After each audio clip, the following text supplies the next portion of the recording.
Hello everyone, welcome into my class. और आज का जो हमारा टॉपिक है उसका नाम है इंड एएस यानी कि इंडियन अकाउंटिंग स्टैंडर्ड। स्टार्ट करते हैं। क्या होते हैं Ind AS? Indian accounting standard are modified version of IFRS यानी कि international financial reporting standards which are developed by IASB यानी कि इंटरनेशनल अकाउंटिंग स्टैंडर्ड बोर्ड। क्या होते हैं इंड एएस?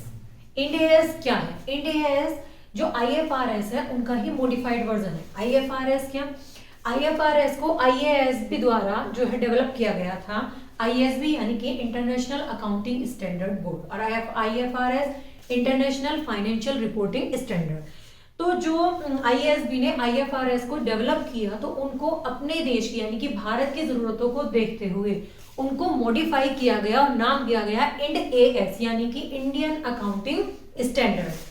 आगे देखिए, these standards are firstly approved by Council of ICAI and then NACAS. NACAS recommends these IND AS to MCA, Ministry of Corporate Affairs. After that, MCA has spelled out the IND AS applicable for companies in India. क्या कह रहे हैं? जो IND AS है सबसे पहले हमारे यहाँ ICAI की काउंसिल ने इनको अप्रूव किया कि हाँ ये इंडिया में काम करेंगे, हमको इनको इस तरह से अप्लाई करना चाहिए। आफ्टर दैट नाकाज क्या? National advisory committee of accounting standards, उन्होंने इसको रिकमेंड किया और इंड एएस को नाकाज द्वारा रिकमेंड किया गया एमसीए को। एमसीए ने इनको कंपनियों पर अप्लाई किया कि हाँ हमारी जो कंपनीज हैं वो हमारे यहाँ इंड एएस को फॉलो करेंगी। तो जो इंड एएस है उसका जो क्राइटेरिया है वो वाइड है। Ind AS covered wide are comprising revenues, expenses, losses, projects, liabilities, assets and equity. जो इंड एएस है इनका जो एरिया है वो काफी वाइड है, ये सब चीजों को इजीली पूरा कवर करते हैं। आगे बढ़ते हैं। Benefits of Ind AS. क्या बेनिफिट है इंड एएस के? First, uniformity in financial reporting. जो हमारी फाइनेंशियल रिपोर्टिंग होती है उसमें यूनिफॉर्मिटी आती है, मतलब जो हमारा रिपोर्ट्स हैं वो सब एक ही रूल्स को यानी कि जो इंड एएस है उनको फॉलो करके बनेंगे तो उनमें सब में यूनिफॉर्मिटी आएगी। Second, acceptance eight global level. क्योंकि आईएफआरएस जो थे वो इंटरनेशनल लेवल पर काम करते थे और उन्हीं को ही मॉडिफाइड करके हमने इंड एएस को बनाया है, तो इसलिए उनको ग्लोबल लेवल पर एक्सेप्ट किया जाता है। थर्ड है सुटेबल फॉर इंडियन कंडीशंस।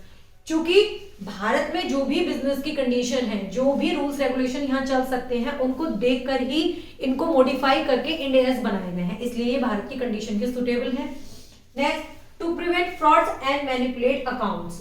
जो अकाउंट होते हैं हमारे यहाँ कंपनीज के उनमें कुछ भी मैनिपुलेशन हो सकता है, कोई गड़बड़ी की जा सकती है, तो उसको भी इंड एएस रोकते हैं क्योंकि रूल्स बेस्ड होते हैं। और नेक्स्ट लास्ट है गाइडलाइंस फॉर फाइनेंशियल रिपोर्टिंग। हमारी फाइनेंशियल रिपोर्टिंग के लिए ये हमें गाइडलाइंस देते हैं कि हमें अपनी फाइनेंशियल रिपोर्टिंग किस तरीके से प्रिपेयर करनी चाहिए, किस तरह से उनको रिप्रेजेंट करना चाहिए। तो एक बार मैं शॉर्ट में बता देती हूँ इंड एएस फिर से।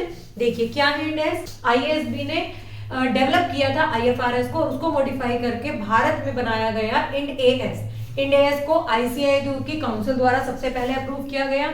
आफ्टर दैट उसको नाकास द्वारा अप्रूव किया गया और नाकास ने उसको ट्रांसफर किया एमसीए को और एमसीए ने उसे जो भारत में कंपनीज हैं उन पर अप्लाई किया।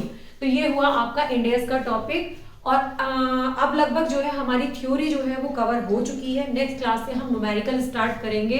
तो आज की क्लास में स्टूडेंट्स इतना ही। Thank you so much.